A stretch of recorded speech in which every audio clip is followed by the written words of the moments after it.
Hindustan socialist Republican association यानी HSRA की केंद्रीय समिति में इस बात पर बार बार विचार हुआ कि 8 अप्रैल 1929 को असेंबली में बम फेंकने कौन जाएगा। भगत सिंह के साथ कभी जयदेव कपूर का नाम रखा जाता तो कभी राजगुरु का। विजय कुमार सिन्हा और शिव वर्मा ने भगत सिंह को भेजने का विरोध किया। उनका कहना था कि भगत सिंह और आजाद को काम के लिए नहीं जाना चाहिए क्योंकि संगठन को इन दोनों की आवश्यकता है। बटुकेश्वर दत्त डॉक्टर डर के कारण बिहार चले गए। काम करने का अवसर न मिलने से खिन्न होकर उन्होंने लिखा,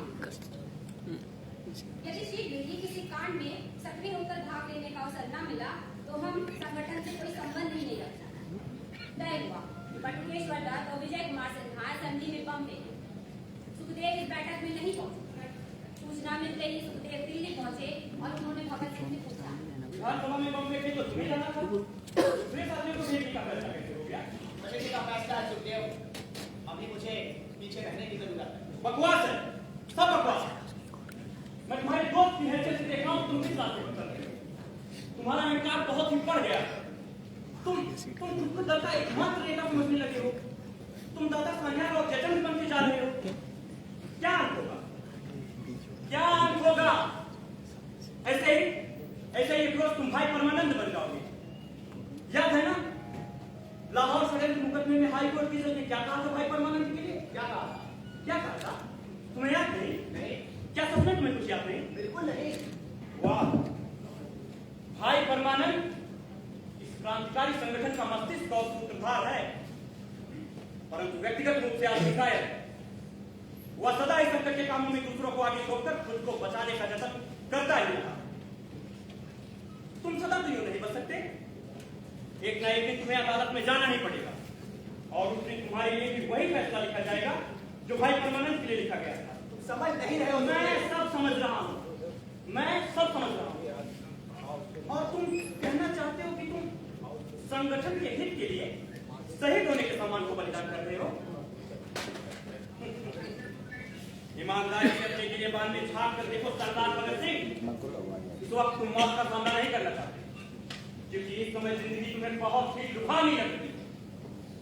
तुम जिंदगी के स्नेह की आंच सेकना चाहते हो और इसको दल के प्रति उत्तरदायित्व का बहाना बना रहे हो। लेकिन तुम दूसरों से जो चाहे हो, मैं तुमसे और तुम उसे नहीं छिप सकते। तुम फिसल रहे हो भगत, तुम फिसल रहे हो। बस सुखदेव, बहुत हुआ। असेंबली में बम फेंकने मैं ही जाऊंगा। केंद्रीय समिति को मेरी बात माननी ही होगी और तुमने मेरा जो अपमान किया है उसका उत्तर मैं नहीं दूंगा और अब से तुमसे कभी बात मत करना। I have done my duty towards my। क्या यार, किसने रोक दिया इसको? I have done। क्या यार? पूरा नाटक खराब कर देगा। 1 महीने से रिहर्सल चल रहा है। अरे थोड़ा तुम रोज इसी सवाल पर जा रहे हो। थोड़ा दिक्कत है मेरा इंग्लिश का शुरू से ही। बोलो, I have done my duty towards my friend। क्या I done क्या? ओहो, बोलो, एक बार बोलो। हाँ। I have done my duty duty towards my friend। friend। बस इतना आसान। I have बहुत आसान है ना, करो। नहीं कर पाएगा। I have done duty। नहीं कर पाएगा। I have duty done। अरे कर रहे हैं। I have duty। अरे यार किसने लिखा ये डायलॉग? दिव्या ने? शायद टॉफी ने लिखा होगा। बड़ी अंग्रेजन बनी फिरती है। नहीं, जरूरी है संवाद अंग्रेजी में ही है। इसको अंग्रेजी में ही करना था तो सिद्धांत ही करवा लेते ये रोज।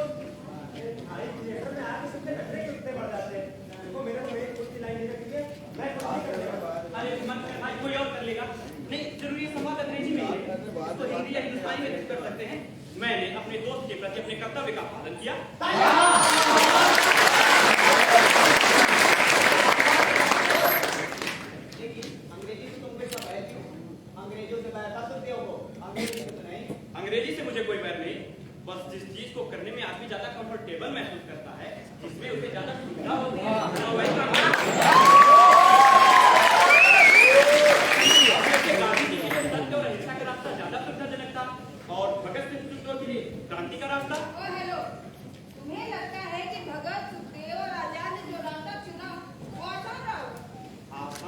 मतलब वो रास्ता चुनना आसान था, उस रास्ते में कठिनाइयां थी, मैं उन्हें नकार नहीं रहा, लेकिन जिस तरह का उनका मिजाज था उनके लिए क्रांति का रास्ता ही था।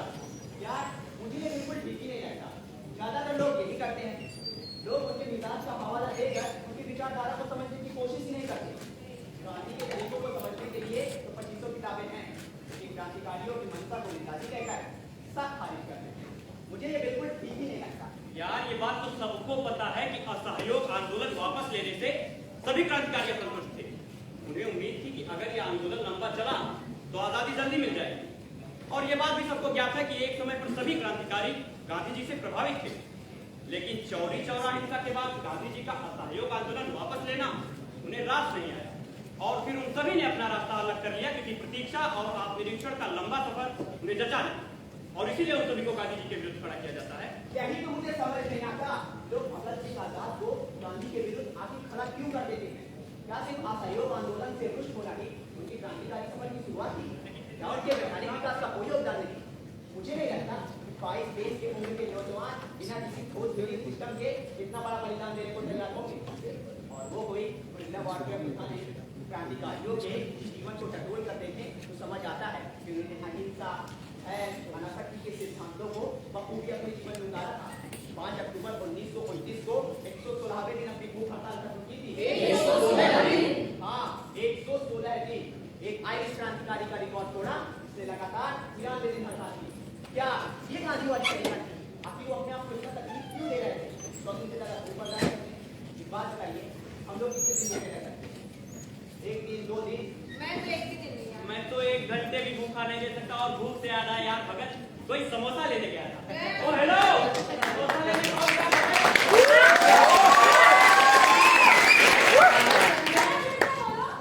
समोसा की पुलाव चटनी और क्या?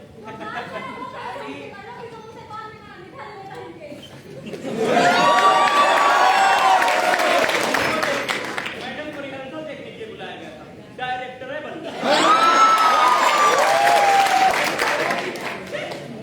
बात समोसे पकौड़े की नहीं है, असल सवाल ये होना चाहिए क्रांतिकारियों के लिए हिंसा बिल्कुल हाँ, ठीक ही बात है। ये रिहर्सल और बात बहस तो चलती ही रहेगी। पहले हमें ये समझाओ कि भगत सिंह और उनके साथियों के लिए आखिर हिंसा थी क्या? वही क्या? वही तो भगत सिंह मानते थे कि किसी विशेष हालत में हिंसा जायज हो सकती है, लेकिन जन आंदोलन का मुख्य हथियार अहिंसा ही होगा। भगत सिंह हिंसा को बम पिस्तौल से नहीं जोड़ते थे, और न वो चाहते थे कि देश के नौजवान बम पिस्तौल अपनाएं। उनका मानना था कि हमें देश के गरीब मजदूर किसानों को प्रेरित करना चाहिए कि वो सब जागरूक हो आजादी के प्रति। जब पार्टी बड़ी होगी तभी क्रांति होगी। भगत सिंह ने मार्क्स को पढ़ने पर जोर दिया, और राजनीतिक दृष्टि से भी वह चाहते थे कि समाज शिक्षित हो। जब समाज एक होगा तभी क्रांति हो सकती है। और उन्होंने कहा भी था, हमें पेशेवर क्रांतिकारियों की जरूरत है। दरअसल यह वाक्य लेनिन का था, जिससे भगत बहुत प्रभावित थे। हर इंसान हिंसा और अहिंसा की परिभाषा अपने हिसाब से करता है। फिर भी हम भगत सिंह और गांधी जी की तुलना क्यों करते हैं, जबकि हम जानते हैं कि आजादी के लिए दोनों दलों की चल रहे हैं। दोनों लोग एक ही मंजिल को पाने के लिए अलग अलग रास्ते पर चल रहे हैं। दोनों में संवाद सीधे तौर पर नहीं था, पर कांग्रेस के कार्यक्रमों की आलोचना क्रांतिकारी और क्रांतिकारी की आलोचना कांग्रेस के लोग करते रहे थे। गांधी और नेहरू इस बात के खिलाफ थे, पर मोतीलाल नेहरू की बहुत मदद करते थे। दिलचस्प है कि 23 सितंबर 1929 को क्रांतिकारी ने ब्रिटिश वायसराय की गाड़ी को उड़ाने की कोशिश की, जो नाकामयाब रही। गांधी जी ने इसकी निंदा और कांग्रेस ने प्रस्ताव पारित कराया जो केवल 21 अधिक मतों से पारित हुआ। हाँ, वही केवल 21 अधिक मतों। गांधी जी ने यह हिंसा में लेख लिखा, बम की उपासना, जिसके जवाब में भगवती चरण वोहरा और भगत सिंह ने लिखा, बम का दर्शन।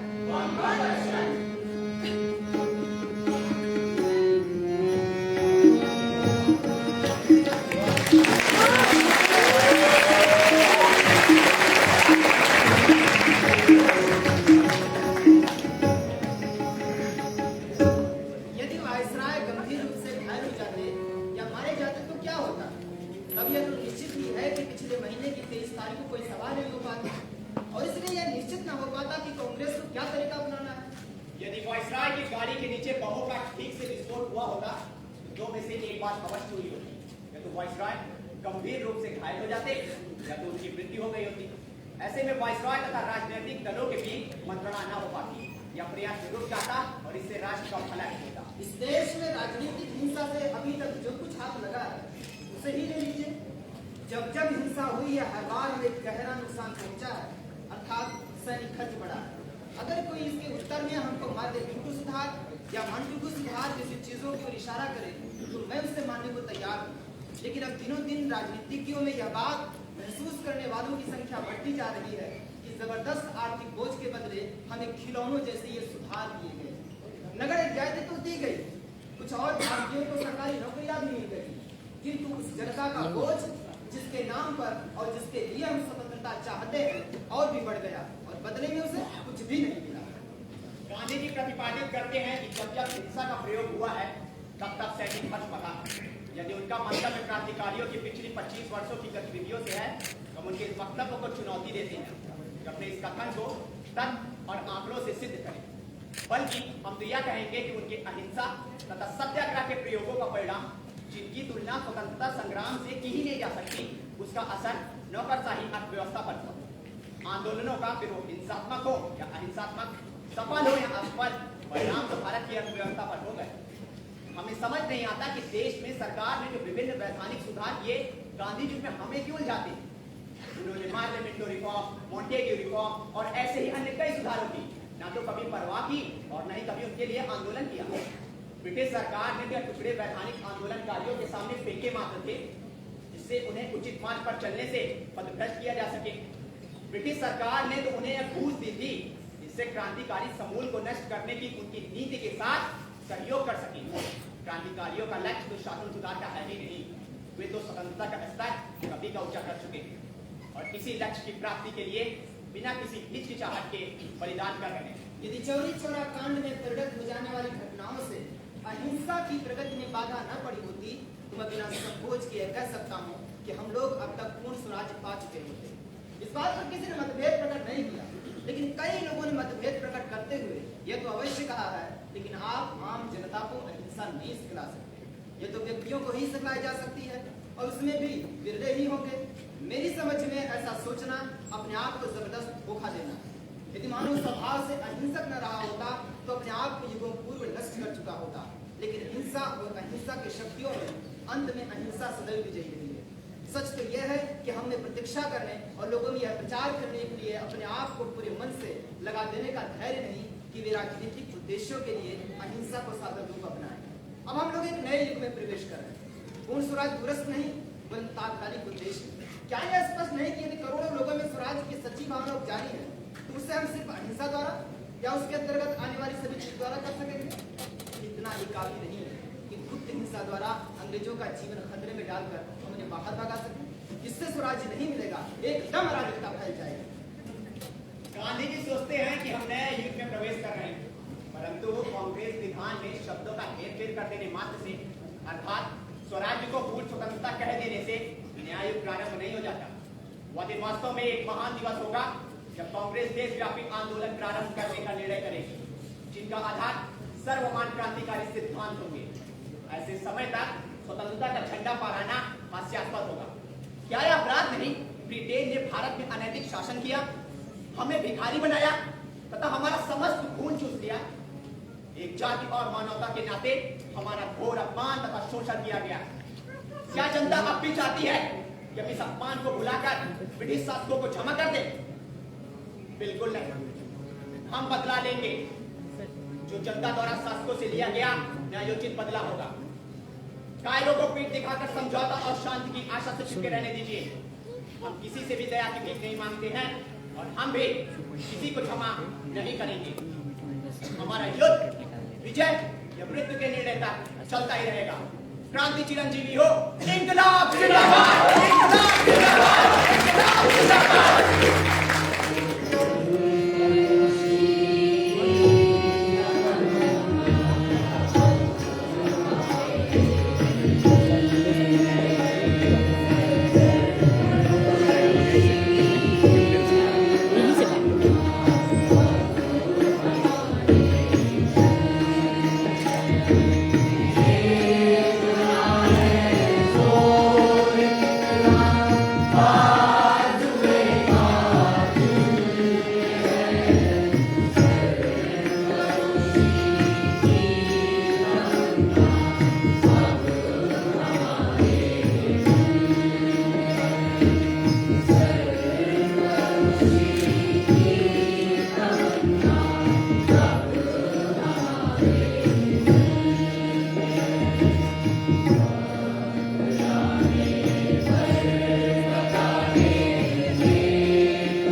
कह देना अपने अमितेश सर से, कोई दूसरा भगत सिंह ढूंढ ले।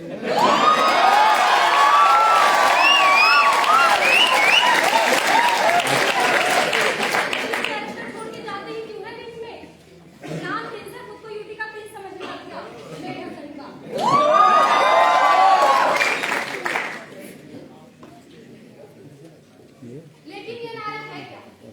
आखिर हर सभा, हर सम्मेलन में लोग इसे लगाने लगते हैं। क्या हर बार इनकलाब जिंदाबाद का मतलब एक ही होता है? सुनो, अदालत ने इस नारे को कुछ ऐसे रोका था जैसे तुमने प्रिंस को रोका है। रुका ही तो नहीं। वैसे 22 दिसंबर 1929 को मॉडल रिव्यू में भगत सिंह और टंकेश्वर दत्त ने एक पत्र लिखकर बताया था कि क्या होता है इनकलाब। अरे यार हर्षिता, रुक जाओ, खिलाना हमारा है। अरे प्लीज भैया छोड़ के चले गए ना, वही तो करेगा। और अजीत कहाँ रह गया? उसका डायलॉग मुझसे पहले है, वो रोज लेट कर देता है। जरूर अपने ढोलक का जुनून में उठाओ। अजीत ये भगत सिंह लाइट ज्यादा लगता है।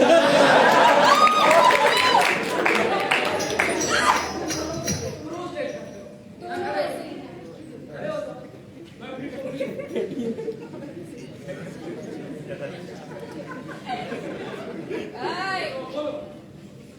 इनकलाब जिंदाबाद, इनकलाब जिंदाबाद, इनकलाब जिंदाबाद। इस समय इस देश में इस नारे को सभी लोगों तक पहुंचाने का कार्य हमारे हिस्से में आया है। इस नारे की रचना हमने नहीं की है। यही नारा रूस के क्रांतिकारी आंदोलन में प्रयोग किया गया है। प्रसिद्ध समाजवादी लेखक ऑप्टन सिंगलियर ने अपने उपन्यासों बोस्टन और रॉयल में यही नारा कुछ अराजकतावादी क्रांतिकारी पात्रों से कहलवाया था। इसका अर्थ क्या है?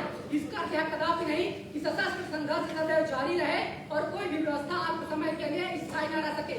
दूसरे शब्दों में कहें, देश और समाज में अराजकता फैली रहे। उदाहरण के लिए हम यतीन्द्रनाथ जिंदाबाद का नारा लगाते हैं। इससे हमारा तात्पर्य यह होता है कि उनके जीवन के महान आदर्श और उस अथक उत्साह को सदा सदा के लिए बनाए रखें, जिसने उस महान बलिदानी को उस आदर्श के लिए अकथनीय कष्ट झेलने एवं असीम बलिदान करने की प्रेरणा दी। यह नारा लगाने से हमारी यही भावना प्रकट होती है कि हम भी अपने आदर्शों के लिए ऐसे ही अचूक उत्साह को अपनाएं। यही वह भावना है जिसकी हम प्रशंसा करते हैं। इसी प्रकार हमें इनकलाब शब्द का अर्थ भी कोड़े शाब्दिक अर्थों में नहीं ग्रहण करना चाहिए। इसका उचित एवं अनुचित प्रयोग करने वाले लोगों के हितों के आधार पर इसके साथ विभिन्न अर्थ एवं विभिन्न विशेषताएं जाती हैं। क्रांतिकारियों की दृष्टि में यह एक पवित्र वाक्य है। ट्रिब्यूनल के समक्ष हमने अपने वक्तव्य में भी इस बात को स्पष्ट करने का प्रयास किया था। इस वक्तव्य में हमने कहा था कि इनकलाब का अर्थ अनिवार्य रूप से सशस्त्र आंदोलन नहीं होता।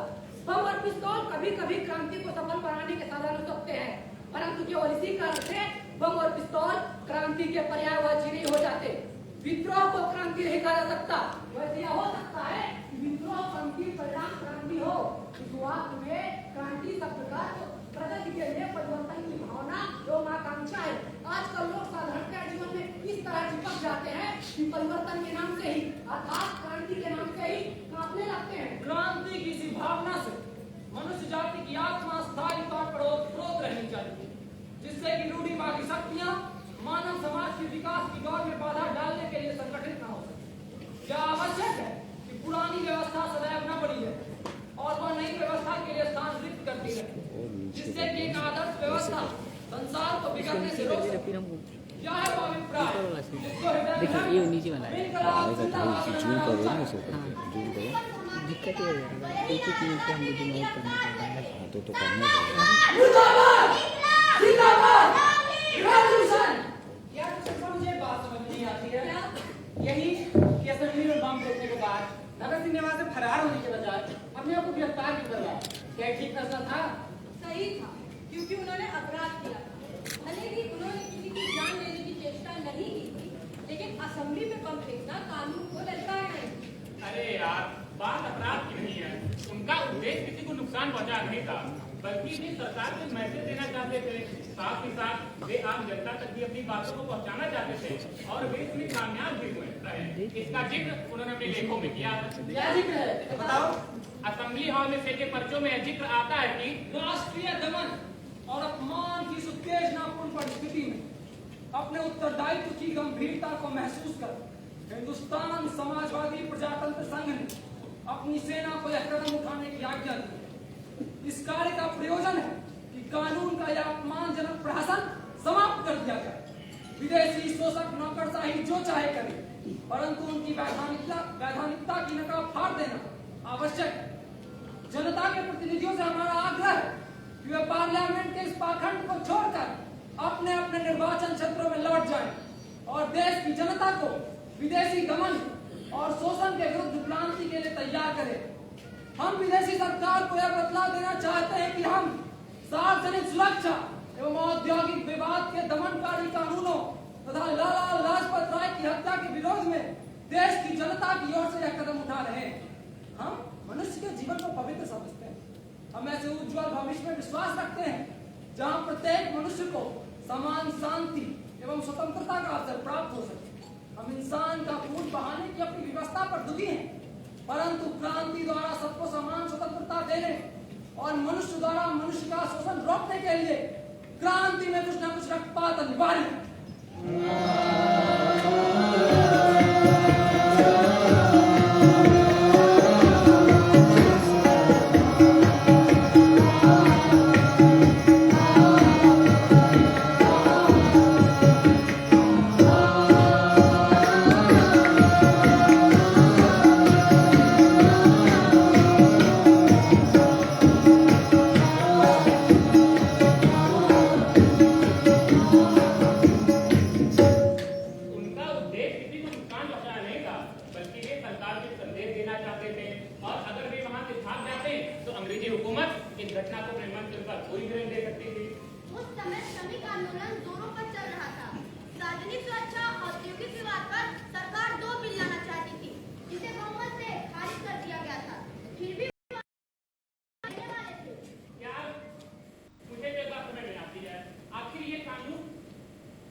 विधानसभा में बम फोड़कर केवल पर्चे बांट देने से क्रांतिकारियों का उद्देश्य पूरा नहीं हो सकता।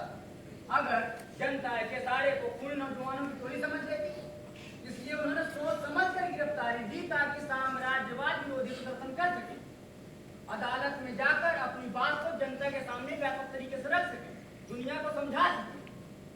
क्रांतिकारियों की बातें छापना राष्ट्रद्रोह था, लेकिन मुकदमे में अभियुक्तों का बयान छापना नहीं।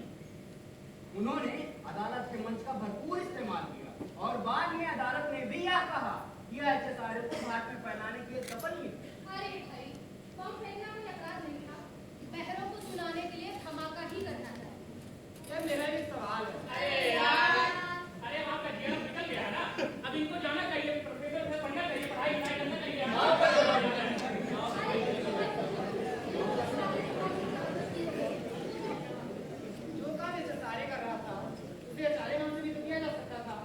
संगठन के नाम में सोशलिस्ट वर्ड जोड़कर संगठन का नाम बदलने की क्या जरूरत थी? मेरे ख्याल से सोशलिस्ट वर्ड जोड़ के संगठन ने अपने उद्देश्य को और क्लियर करना चाहा होगा।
बात की, पर यह कब और कैसे हो इस पर खूब बहस हुई।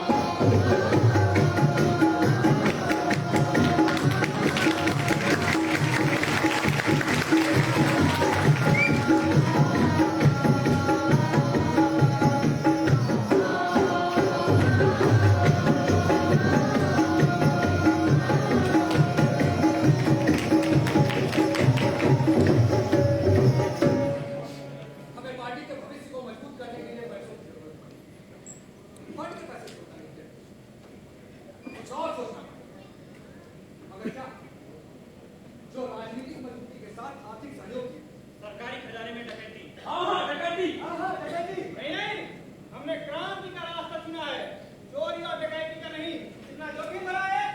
बंदोबस्त बातों या सही गलत विचारों की नहीं, पैसों की जरूरत है। पैसे की नहीं, वही करें जो बोले कर रहे हैं। हमारे घरों में घुस गए, चोरी की, राज करने लगे। मुझे ठीक नहीं लगता। बताइए ना क्या करें। पार्टी के लिए हथियार और संसाधन जुटाने के लिए रेल रखा। हाँ बिल्कुल। और उसे हम राजनीतिक तरीके से करें, जिससे पार्टी का राजनीतिक चरित्र स्पष्ट हो जाए और सरकार को चुनौती मिले। यहाँ तक चुनौती का संबंध है, इस काम से हम सरकार को चुनौती तो जरूर देंगे, और यहाँ से पार्टी का अंतराम हो जाएगा। और पार्टी अभी बहुत कमजोर है। बस काफी नहीं कि सरकार से सीधा युद्ध करे। हमें झंझट में नहीं पड़ना चाहिए और शांतिपूर्ण तरीके से अपना काम करना चाहिए। अगर हम इस काम को अंजाम देते हैं तो सरकार को फौरन संदेह हो जाएगा और सरकार हमारे ऊपर टूट पड़ेगी। तो क्या हम सरकार के डर से बैठे रहे? नहीं, हमें धन की जरूरत है। बिल्कुल, हमें धन की आवश्यकता। पंडित जी, आप अपनी योजना बताइए। हम ट्रेन को तब लूटेंगे जब वो छोटे स्टेशन पर खड़े। मगर सावधान रहना, किसी को भी नुकसान न पहुंचे। हमें इंजन ड्राइवर तथा गार्ड के साथ साथ स्टेशन मास्टर को भी पकड़ना। ये गार्ड और इंजन चालक पूरे एग्रीमेंट हुए तो जिनके उन्हें भी गोली मार। हाँ, उन्हें भी गोली मार देंगे। नहीं, मैं इस योजना का नेतृत्व तो तब तक नहीं करूंगा जब तक तुम लोग बदला लेने की इस प्रवृत्ति से ऊपर नहीं उठ जाओ। कोई भी मन में यह बात नहीं रखेगा कि हमें गोरों का खून बहाना है। उनका खून बहा तो हिंदुस्तानी खून भी बहेगा। बिल्कुल, तो तय रहा हम सरकारी खजाना लूटेंगे, लेकिन इस योजना का नेतृत्व बिस्मिल करेगी अपनी शर्तों के साथ। तय रहा।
पढ़ते पढ़ते तो मेरी आंखें फूटी जा रही है।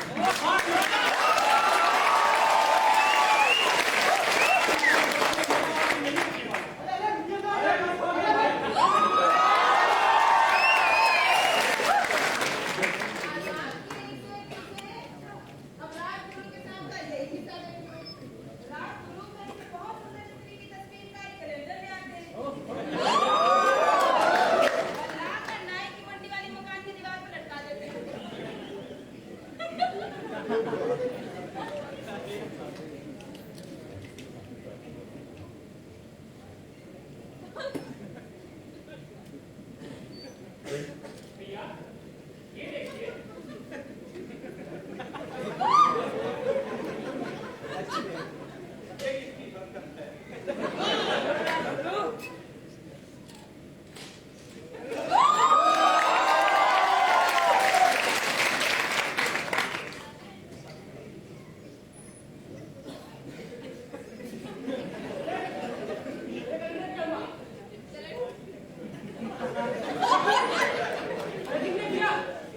हमने किया। आपने आपने क्या किया? इतनी शौक से तस्वीर लाते हैं। तो तुमको ऐसी तस्वीरों में क्या मतलब? इतनी खूबसूरत तस्वीर चाहिए। वो कुछ खूबसूरत होगा, उसे फाड़ डालेंगे, तोड़ डालेंगे। हाँ तोड़ डालिए। क्या करता है? मैं को भी तोड़ डालिए। तोड़ डालिए। खूबसूरत दुनिया का ख्वाब देखने चले। खूबसूरत चीजों से ही नफरत है।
और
कोई भी मां नहीं चाहती उसके बच्चे पर कैसा भी खतरा हो।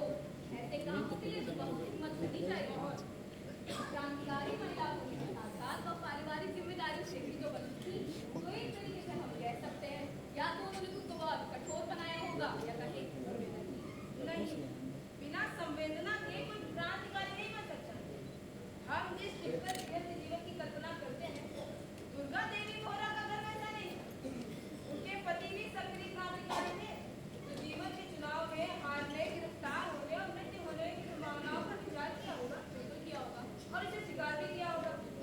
इसलिए जब दुर्गा देवी को भगवती चरण वोरा की मृत्यु की खबर मिलती है तो उनकी प्रतिक्रिया वैसी नहीं होती जैसी पत्नी से उम्मीद की जाती है, बल्कि वैसी थी जैसी शायद एक क्रांतिकारी की होती है।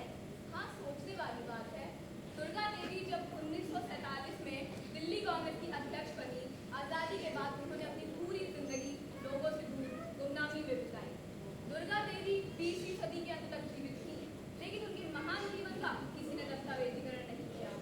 एक और जहां HSRA से जुड़े बाकी सदस्य आलोचना, संस्मरण, लेखन, इंटरव्यू के जरिए अपनी आवाज को कायम करते थे, वहीं दुर्गा देवी ने ऐसा कुछ नहीं किया। क्या आजाद भारत के लिए दुर्गा देवी के पास कहने को कुछ नहीं था? चलते भी गए, कहते भी गए, आजादी के मरने, जीना उसी का जीना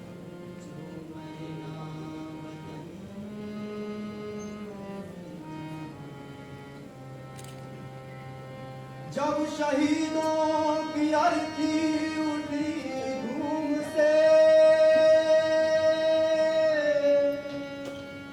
देश वालों तुम आंसू बहाओ, पर मनाओ जब आजाद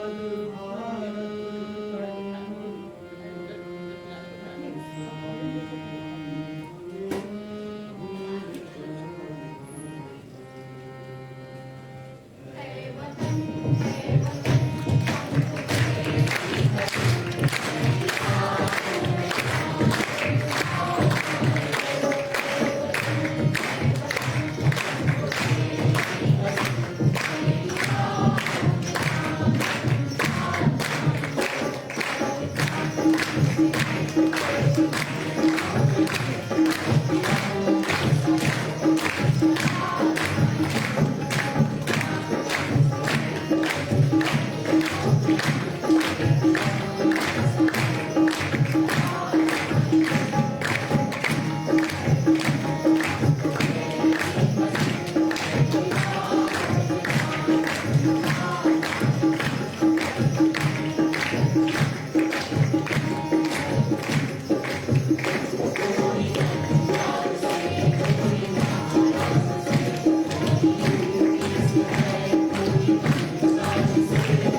आप इस नाटक में कैसे हो सकते हैं?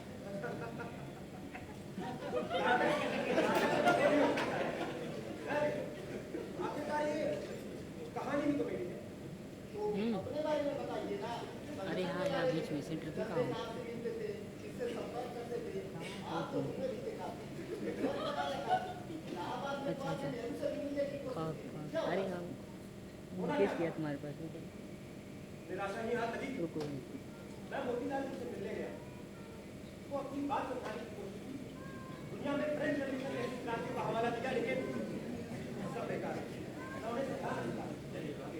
वो रंजन लाल से, उन्होंने कहा, पास में बरसे आ रहे हैं, तुम लोग चाहते हैं, बरसे अपने ध्यान में रखो, आप भी कर सकते हैं। मैंने बताया, क्या हम लोग गलत समझते हैं? अरे आप भूल जाते हैं कि बिना दूसरे के पीछे भी तो आदमी बल की आवश्यकता होती है। एक पहलवान भी तो कर सकता है, लेकिन क्या पहलवान होने से व्यक्ति क्रांतिकारी आंदोलन में भाग लेगा? नहीं। अच्छा, बिना आर्थिक बल रहे क्या क्रांतिकारी इसी को मैं पंडित नेहरू से भी मिला, उनसे भी बात करने की कोशिश की। सॉरी, पहचान ही नहीं पाए थे दाढ़ी को लेकर। 2 दिन मुझे पहचान ही नहीं पाए थे। दाढ़ी हटाना पड़ेगा। बहुत दिनों बाद आए। जी नेहरू जी कुछ व्यस्त था, जिसके चलते मुलाकात नहीं हो पाई। अरे नहीं, मेहरबानी कर लीजिए, मैं खा कर आया। लगता है किसी विशेष कार्य के लिए आए। नेहरू जी, देश को सशक्त क्रांति की आवश्यकता है। भारत द्वारा पहले ही हासिल की जा चुकी प्रत्येक राजनीतिक प्रगति, हाँ फिर वो चाहे मामूली ही क्यों ना हो, जनता भारतीय क्रांतिकारियों के प्रयासों कुर्बानियों द्वारा आती है। आप बंगाल विभाजन को क्या करते हैं? बिल्कुल सही, तुम्हारी वाला हो रहा है, तुम्हारे जो क्या आप कोई बात को स्वीकार है? बंगाल का विभाजन बंगाल के क्रांतिकारियों के प्रयास से न हुआ था। वर्कशॉप भी चल रही तब तो आपको इस बात में विश्वास होगा कि भारत में रोजगार आपकी क्रांतिकारी आंदोलन सफल है। हाँ, जैसे कि रोजगार को बदल लाने में अगर पूरी तरह नहीं तो भी मुख्य भूमिका अवश्य थी, और ये बात आपको माननी है। आधुनिक काल में किसी भी राष्ट्र के लिए वहाँ की प्रजा के लिए सशक्त क्रांति करना असंभव है। रूस और जर्मनी आधुनिक काल में इन राष्ट्रों में सशस्त्र क्रांति हुई। सशस्त्र क्रांति में दिक्कतें अब गुप्त नीति से षड्यंत्र के माध्यम में बहुत कम आदमी मिलेंगे, और जो मिलेंगे उनमें सभी हमेशा मुखबिरी पैदा होंगे। हाँ, तो गुप्त रीति से काम करने पर मुखबिर तो अवश्य पैदा होंगे ना। इन मुखबिरों के कारण बार बार हमारा संगठन खुलेगा, बार बार हमारे आदमी काले पानी भेजे जाएंगे फांसी के खत्म पर। आपको बता दें, क्रांतिकारी संगठन बार तैयार होगा और हर बार अपेक्षा शक्तिशाली व व्यापक बनेगा। काले पानी में जीवन सर्जित करने के परिणाम था कि घर में लोगों के दिलों में बहुत सी भावना करेगी, प्राणों का मोह घटेगा। मुखबिरों के कारण क्रांतिकारी आंदोलन रुकेगा नहीं, बल्कि बढ़ता ही जाएगा। आप अमेरिकन दोनों की डिपेंडेंस तो नहीं देखते। अच्छा साथिया, ये बताओ, ब्रिटिश हुकूमत के मुकाबले में तुम क्या कर सकते हो? अंग्रेजों की सुशिक्षित सेना के मुकाबले में तुम्हारे पास वैसे लोग कहाँ हैं? और तुम्हारे पास वैसे शिक्षा कहाँ है? हाँ, विदेश। हम अपने आदमी विदेश भेज देंगे, जहाँ उन्हें सामाजिक शिक्षा और युद्ध सामग्री बनाने की शिक्षा पास की है। मगर ये काम भी बिना कुछ षड्यंत्र नहीं हो सकता है। आप करें ना करें, मैं गांधी जी की अहिंसा की नीति पर विश्वास करता हूँ, और उनका व्यवसाय रास्ते से ही देश का कल्याण हो सकेगा। मगर नेहरू जी, मेरी बात मुझे सभा के लिए कहनी होगी।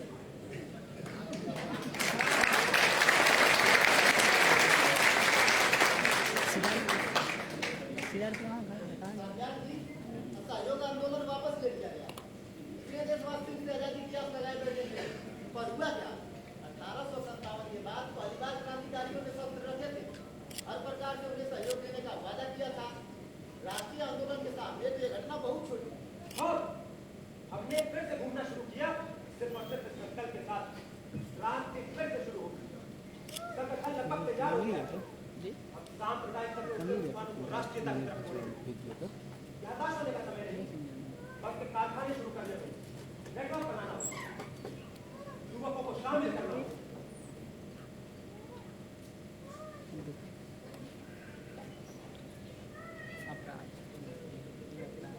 हिंदुस्तान के युवा के रक्त में एक नई शक्ति प्रकट हो रही है, और और एक आंदोलन को आकार दे रही है। यह आंदोलन नौजवान हिंदुस्तान का क्रांतिकारी आंदोलन है। जिस तरह आने वाले पसंद को नहीं रोका जा सकता, उसी तरह इस आंदोलन को नहीं रोका जा सकता। जब तक मीडिया उस मिशन को पूरा न कर ले, जिसके लिए इसने जन्म लिया है, तब तक ये मर नहीं सकता। अत्याचारी से दबाएंगे, अविश्वासी इस पर ताने कसेंगे और संभ्रांत इसकी निंदा करेंगे, लेकिन विचारों और सपनों को कभी भी तलवार से नहीं हराया जा सकता। इस विदेशी राज को खत्म कर दिया जाना जरूरी।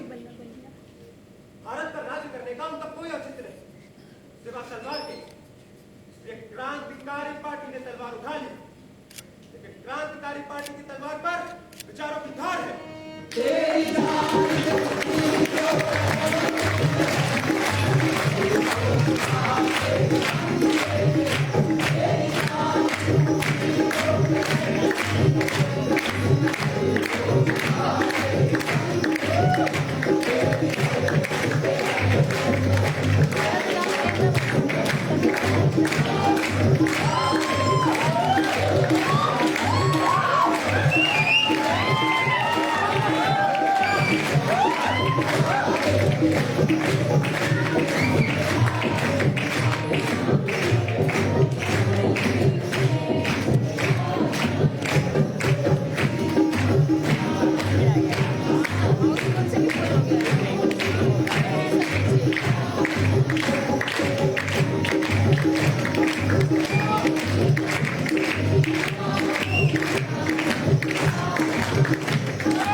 बातचीत हो रही अचानक नहीं नहीं मिल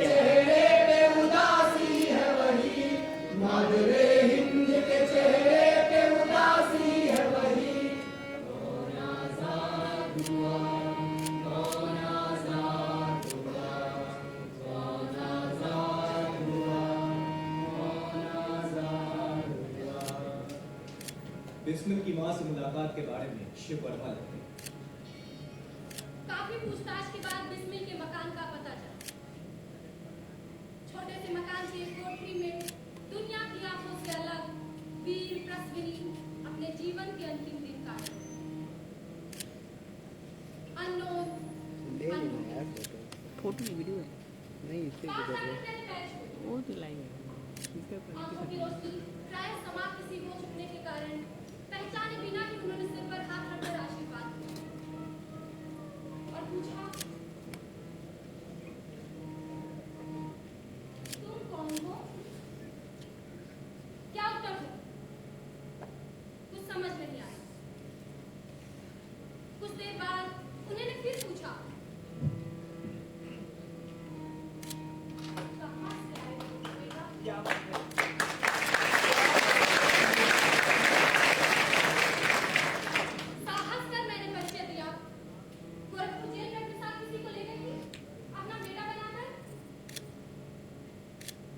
अपनी ओर खींचकर सर पर हाथ फेरते हुए माँ ने पूछा,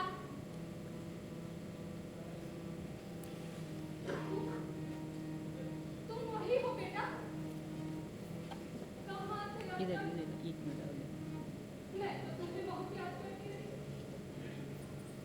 पर जब तुम नहीं आए तो समझी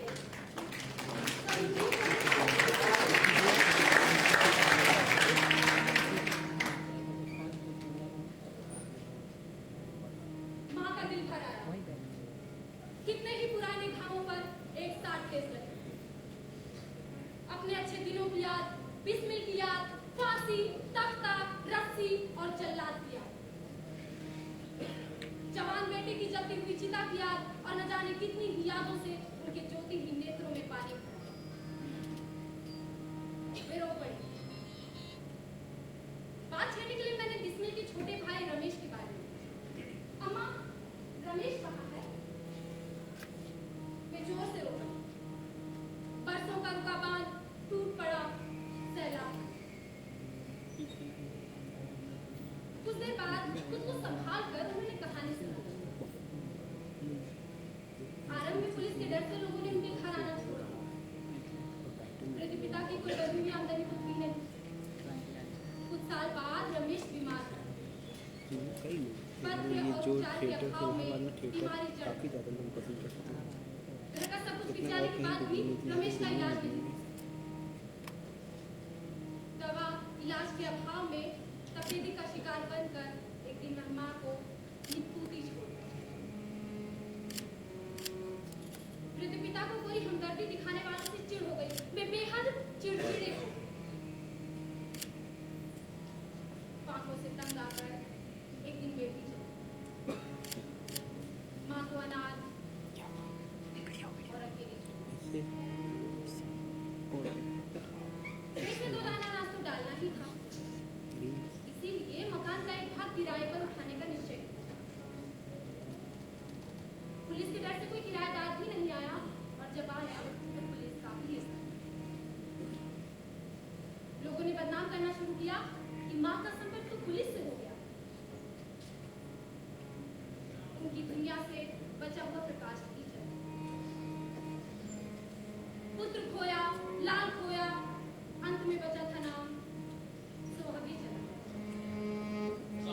बाजार में बदशक्ल चुड़ैलों की तरह, काले बाजार में बदशक्ल चुड़ैलों की तरह, कीमतें काली दुकानों पे खड़ी रहती है, कीमतें काली दुकानों पे खड़ी रहती है।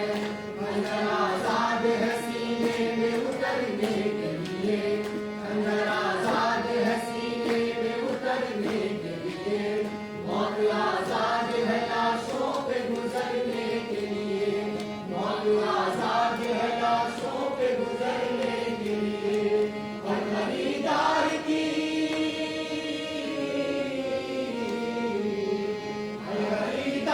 की जेबों को कतरने के लिए, और खरीदार की जेबों को कतरने के लिए कौन आजाद हुआ, कौन आजाद हुआ।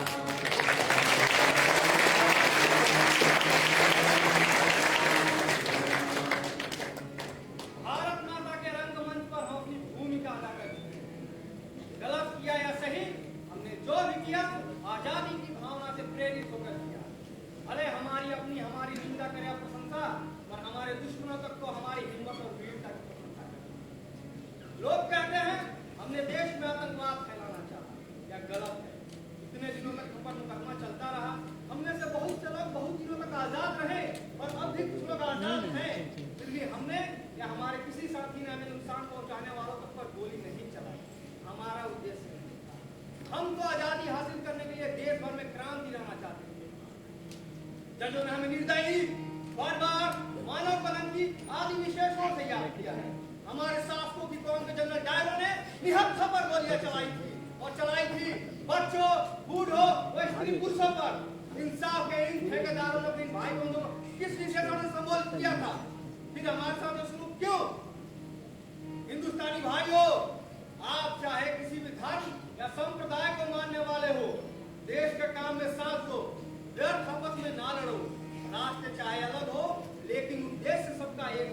सभी कार्य एक ही उद्देश्य की पूर्ति के साधन है। फिर व्यर्थ के लड़ाई झगड़े क्यों? एक होकर देश की नौकरशाही का मुकाबला करो, देश को आजाद कराओ। देश के 7 करोड़ मुसलमानों में मैं पहला मुसलमान हूँ जो देश की आजादी के लिए फांसी चढ़ रहा हूँ। सोच कर मुझे गर्व महसूस होता है। अंत में सभी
अक्टूबर 1999।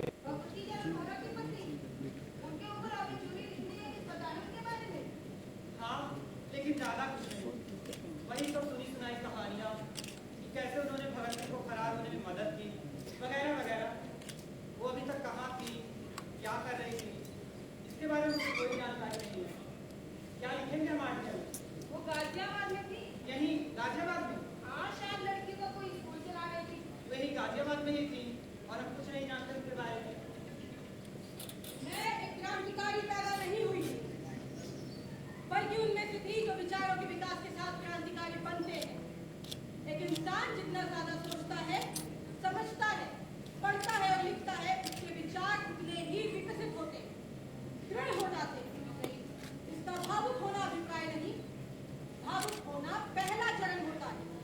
और मेरा मानना है कि हमारे कांग्रेस में 99% वो थे जो भावुक वाले देश से गुजरे, खुद प्रशिक्षित किए और सही मायनों में क्रांतिकारी बने।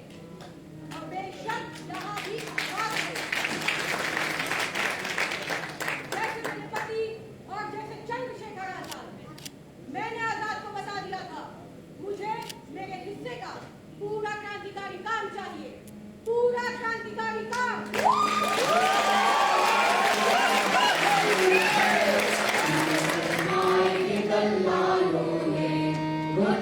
चकलों की कहवाए हैं, जिनको सरमाए के दल्लालों ने नवाकोरी के झरोखों में सजा रखा है। वालियां धान की गेहूं के सुनहरे गोशे नवाकोरी के झरोखों में सजा रखा है। वालियां धान की गेहूं के सुनहरे गोशे मिस्र यूनान के मजबूर गुलामों की तरह, मिस्र यूनान के मजबूर गुलामों की तरह अजनबी देश के बाजारों में बिक जाते हैं, अजनबी देश के बाजारों में बिक जाते हैं। और बदबख्त किसानों की तड़पती रूहें, और बदबख्त किसानों की तड़पती रूहें अपने अल्फाज में मुंह ढांप के सो जाती है, अपने अल्फाज में मुंह ढांप के सो जाती है, अपने अल्फाज में मुंह ढांप के सो जाती है।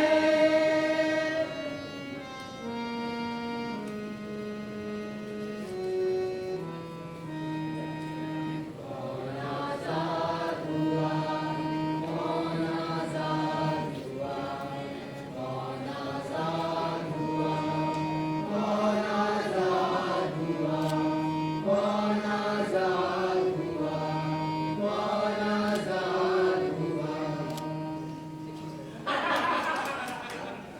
रामकृष्ण भाई, आपके लिए एक सलाह है कि आप ऐसे सारे में आने की बजाय सीधे सीधे कांग्रेस पार्टी ज्वाइन करें और सत्याग्रह में शामिल होंगे भी तो ज्यादा से ज्यादा इनको जेल होगी, लेकिन ऐसे सारे में भी आएंगे तो फांसी।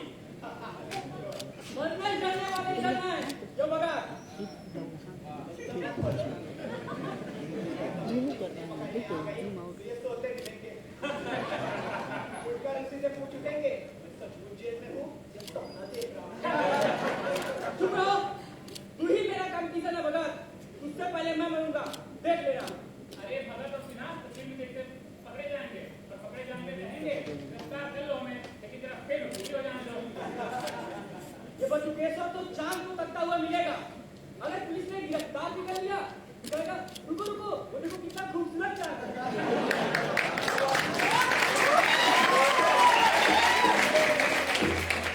माहौल के फांसी हुई थी तो उनको लटकाने के लिए बालू की बोरी भी साथ में लटकानी पड़ेगी। इस हिसाब से भगत को जहाँ लटकाना होगा वहाँ गड्ढा खोदना होगा, इतना लंबा है। आपको तो पुलिस फांसी के पहाड़ों में शिकार करने पकड़ेगी, वहीं से गिरफ्तार करेगी और सीधा फांसी। देखो फांसी वासी चढ़ने का मुझे कोई शौक नहीं और तुम्हें मुबारक, रस्सा फंसा तुम जैसे लोगों के लिए। मेरे पास जब तक ये मेरा बंदूक खड़ा है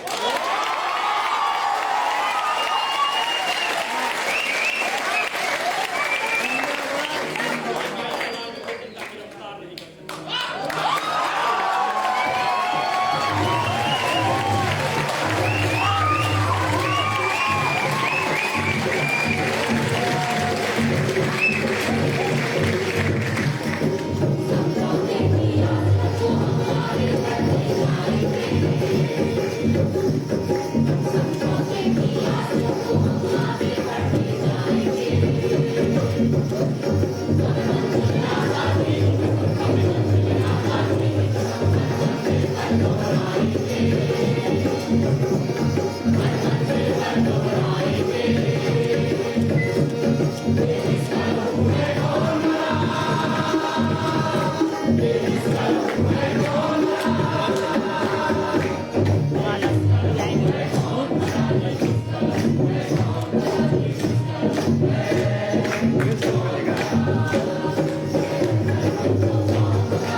हाँ गुरु जी क्या हाल है?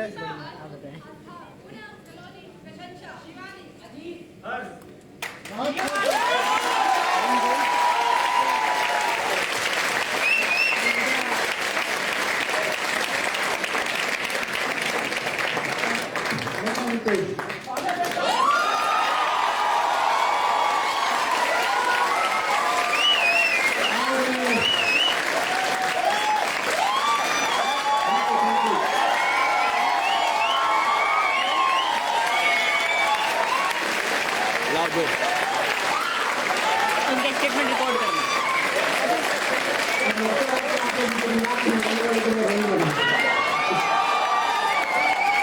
और इस प्रस्तुति में हमारा साथ दे रहे थे अभिनय प्रशिक्षक मोहम्मद जहांगीर कांग्रेस।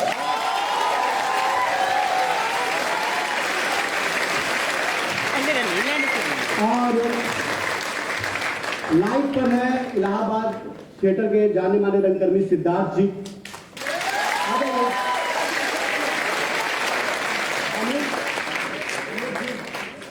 और हम इस अवसर पर शुक्रिया करते हैं MCZCC का उसके समस्त कर्मचारीगण का और विशेषकर डायरेक्टर प्रोफेसर सुरेश शर्मा जी का, जिन्होंने हमें यह मंच यहाँ पे करने का अवसर दिया।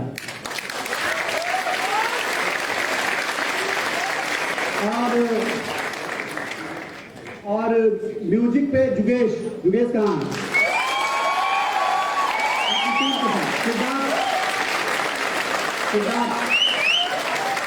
और जैसे कहा जाता है कि एक पेड़ में कई बारिशों का पानी होता है, उसी तरह उसमें कई मालियों का भी पानी होता है। यानी हमको जो सहयोग देते रहते हैं हमारे विभाग के, विश्वविद्यालय के साथी जो सब आज सभागार में मौजूद है, मैं हृदय से उनका नाम ले रहा हूँ, हृदय से उनका आभार करता हूँ। आप सबों का बहुत बहुत बेहद शुक्रिया अगर आप आए हमारे हौसला अफजाई की। आप सबों के बिना यूनिवर्सिटी थिएटर कुछ नहीं है, जो है सब आप लोग के कारण है। और सबसे आखिर में मैं दर्शकों का, विशेषकर जिनको हमने आमंत्रित किया बहुत शॉर्ट नोटिस पे, लेकिन वो समय निकाल के आए, हम उनका आभार करते हैं।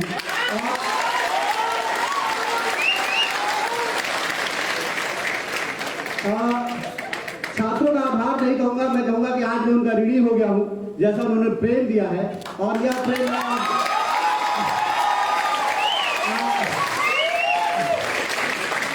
कहकर मैं उनके जो प्रेम प्रकट किया उनको मैं हल्का नहीं कर सकता। मैं जानता हूं कि इतनी मुश्किल उठा के रात बहुत हो चुकी है, वो आए होंगे, घर सबको लौटना होगा। आज मैं आपका बहुत ज्यादा कर्जदार हो गया हूं, बहुत शुक्रिया, बेहद आभार, धन्यवाद।